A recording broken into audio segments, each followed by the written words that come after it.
How many of you guys are makeup artists? There's not that many here, so you guys, a lot of you guys, are you guys content creators, or are you guys just wanting to learn makeup for yourself? Yes, that? Okay. So I'm going to be teaching red carpet makeup. It is my first time to Lagos. I'm so excited to be here. I'm very excited to have you here, Patrick. Thank you. Of course. So I'm going to introduce my model. What you got? How's everyone been doing today? You guys welcome my model. Like Maui. Okay, so I have been, so if you guys, for those of you who don't know my story, I have been a makeup artist now for the last 15 years. I launched my brand 6 years ago, and it has been such like a whirlwind. So I am like, honestly, like I'm so grateful to be here. Like the energy has been absolutely amazing. You guys have been so please feel free to ask questions. I want you guys to learn as much as possible, be as informed as possible. So let's get started. Do you think that the camera can zoom into the makeup? So I went ahead and I did the eyebrows off camera already. Can the camera zoom into her? Because you guys can't see, right? No, we want to see the makeup. Okay, so I went ahead and I'm gonna go ahead and prep the skin. I'm gonna use a little bit of moisturizer. Can the camera go like super close to her face? No. Can the camera go super close to her face? If not, here, I'm gonna have you stand up. Just so you guys. I'm gonna try my best. I'm so sorry. Does the camera not go closer, you guys? It can? Okay. So let me know when it can go super close to the skin. So I always want to start off by prepping the skin. I know that it is hot in Lagos, but skin prep is super important. You don't want to put foundation onto dry skin. You want the skin to look as like luminous as possible before you put on foundation. So foundation can just lay smoothly. I feel bad that it's not working, but I'm gonna go ahead and start prepping. Yeah, she has such amazing skin already. So I'm gonna start off by putting a little bit of moisturizer on the skin. How many of you guys have heard of my brand before? Yeah, so I have a couple giveaways. I'm gonna ask some questions. If you guys answer them right, I will give you guys some like my brand new blushes and my brand new eyeshadow. Okay, so I'm gonna start off by prepping the skin with a little bit of moisturizer. I'm gonna go ahead and go in with a little bit of a contour. So I'm taking my MAC palette and I'm gonna go underpainting. Do you guys ever underpaint? So underpainting for me is something that I have been loving to do. It makes makeup for me photograph a lot more smoothly. There's no like harsh lines. You get to like blend everything. Am I screaming or is it too loud? It's not okay. So I'm gonna take my MAC palette and I'm gonna start off by. So happy I'm too. Can't really see there, anyways, but I'm gonna start off by shaping out the eyes. Sorry, can we stand up one more time? I'm so sorry. I don't have the light here. Sorry, guys. I'm gonna start off by doing the eyes. So I'm starting with whatever contour that I am going to use for the rest of the face. I'm gonna start off by blending and really defining and shaping the eyes.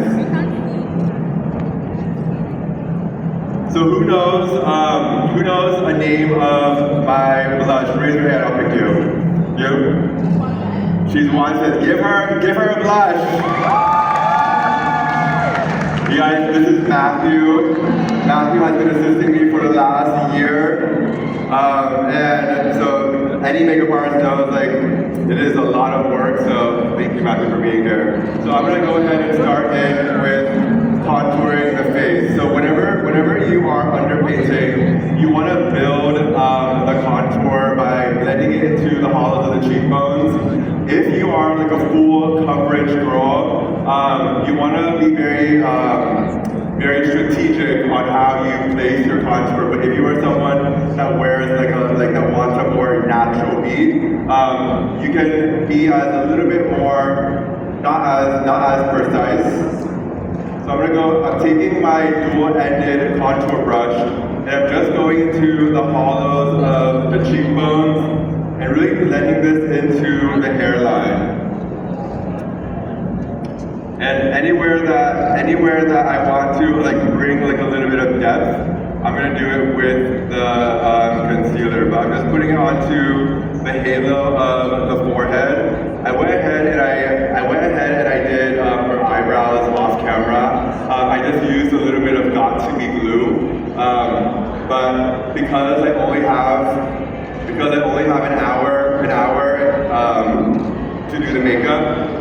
I normally how long do you guys normally take to do your makeup? 1 hour. Who takes 3 hours? Okay, give her an eyeshadow card right there.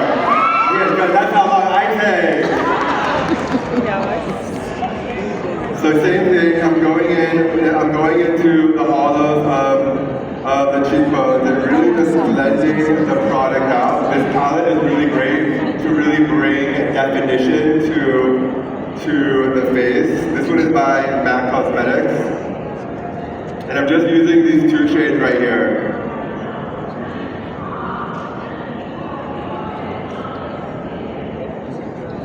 You guys see how I'm just bringing dimension back to the face. Her skin is absolutely perfect, but I want to make sure that I evenly contour, and I'm just going in pressing motions onto the skin. Turn switch here. So I'm just going in pressing motions. I really just want to make sure that I'm blending as I go, because the first one of the first reasons why I started underpainting is because whenever I would do makeup for my clients and they would get photographed that's good. Under lighting that wasn't controlled, it always looked like an ice cream sundae. It was just there was concealer, there was blush, there was powder, there was contour, and I really wanted a way to achieve just natural skin, but to be able to give it as much as much of a glam effect. My aesthetic is wearable red carpet makeup. I want the makeup to look good in person. So if someone is looking at you face on, it doesn't look like you have so much on, but it also will photograph nicely. Okay. You guys have any questions so far? You guys, I honestly, I was so worried that no one was going to show up, so I kept asking the Gtco team to no one's gonna show up. Okay, should we take some questions? If anybody has questions in the audience. Yes. We have a microphone. We have a mic down there, please. The lady at the front. Maybe she has a question. Get to you. Yes? Okay. All right, is someone gonna hand the microphone to people? Yeah. Okay, somebody at the back has to go. Okay.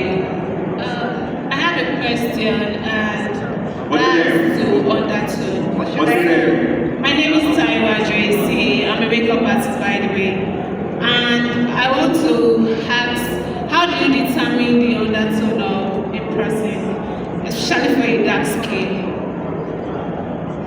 How do you determine the undertone of a person, especially with black skin? So I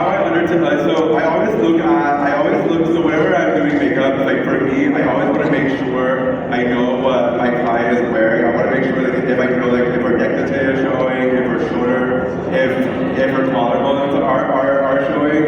For me, I love like a really like warm aesthetic. I want my clients to leave looking like like they've been just kissed by the sun. Whether she has like a neutral undertone or a more like golden undertone, I always want to make sure that I match the skin like right here. I never want to just go ahead, like if you are in a makeup store and if you are in the makeup store and you are like trying to swatch and find your foundation, you want to make sure you actually put it on your face.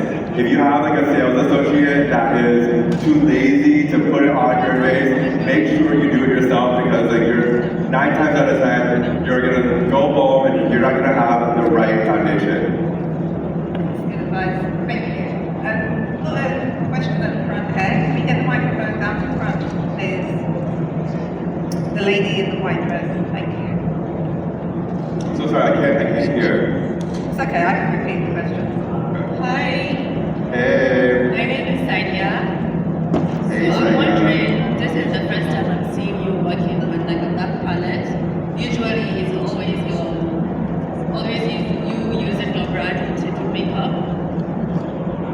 Let me see on the painting. So why using black today instead of Patrick Charles brand? So I'm using a bunch of, I always use like a bunch of like mixtures of products. So I just really wanted to make sure the undertone was perfect. I wanted something that was like a little bit more warm and like a little bit more like glowy. I have a very my contour is very cool tone, so I wanted something that was a little bit more warm tone. Is there a shade for eyes for brand? So, Is there a shade for her skin tone in your brand? yeah, she's where is she? Here. Yeah, she's chiseled. She's chiseled. Okay, thank you. Thank you. Would you like more questions, Patrick? Okay, can I get the eyeshadow now?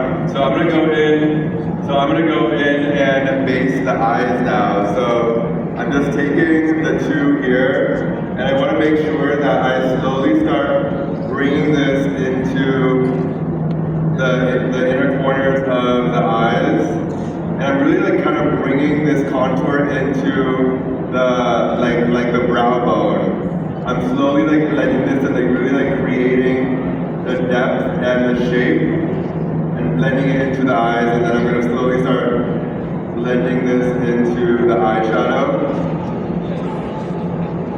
Okay, we have another question. So, Pam? Hi, my name is Edwina. In your opinion, what would you say is how often should you be washing your brushes, not just for hygiene reasons, but for perfect makeup application reasons? Because I know some people swear by they use once then wash, and some people also have a few uses and then they wash.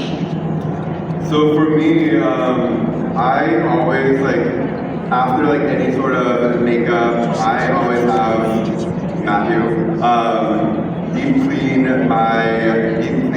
my brushes. It's like it always works better for me when the brushes are nice and like fluffy. The fluffier they are for me, the better they are. So that's after each application. Okay, thank you. All right, so the eyes. You guys can see like how I feel like the lighting here is not best for the makeup. Can I get a blending brush? So I'm gonna slowly start blending this right down the bridge of the nose.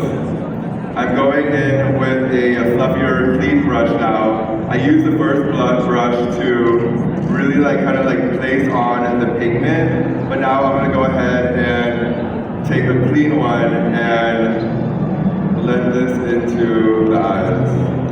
I want to make sure that there's no harsh lines.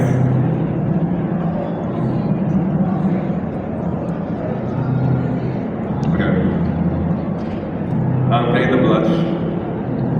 And I have she's wanted. Hi, good evening. So my question is, right here. Hey. Do you have any future plans of selling any of your products here in Naples? As of right now, I don't. I just launched in Mexico. Mexico is like the first. I've only been in the U.S. for the last 6 years, so I'm slowly launching in other markets. But I want to like when I launch, I want to be able to have like the right team and the right people on the ground to make sure that the people get like the full experience. And like for me, like it's really important. Like how many of you guys are brand founders? Yes. Okay. So it's really important for me. Like I have had my brand now for 6 years, and it's really important for me. Like I want to be able to have a structure and a model when I launch in a new market. I want to make sure that we kill it. I don't want my products just sitting there. I don't want it costs a lot of money and to launch in different markets, and you want to be able to show to one like potential like strategics, but also to you want to leave room on the table for like the future, and if you want to expand, like you can do it in your time. Okay, so I'm gonna put myself out there. I want some of your blush before I leave, if I can have that. I'm sorry. Some of your blush. I would love that. Wait, She wants some of your blush. She wants a blush. you know what? Let me give her a blush then. If you don't ask, you don't get, right? Alright, so I'm going in with She's Wanted. I'm just using the cream. And have you guys seen me use my powder product in my creams? Like, so I have known a lot of my products have cream and a powder. So I first started my career at MAC Cosmetics, and I was taught to do like full heavy Amazon makeup, and I loved it. I loved it so much. My roommate back in the day, she like did like 120 steps just to go to the gym. Like, and for me, like back then, like before I really made the choice that I wanted to be a makeup artist, that is what I thought like the everyday woman did. I thought the everyday woman did a full beat everywhere. So I got my first job at MAC, and the reason why I have cream and powders in my products is because when I first started, like I was so used to using powders. It wasn't until I moved to Los Angeles I wanted to work with like more actresses, more supermodels, and it wasn't until there's a makeup artist named Sir John actually almost like 10 years ago. I hadn't met him yet, and he referred me Joan Smalls, and this was 10 years ago. I had just started doing makeup in Los Angeles. I was so excited. For me, this was like such like a big moment for my career. So I went out to the makeup store, and I told him, I need natural foundation. I need a really natural foundation. So I bought a bunch of brand new stuff for my kit. I get to Joan. We're doing makeup for the Video Music Awards. I'm doing her makeup. I'm like, oh my god, I'm killing it. It looks so good. I do the foundation, the contour, the concealer, the powder. I finally give her a mirror, and she looks at herself, and she starts like taking her hands and starts wiping it off, and I'm like,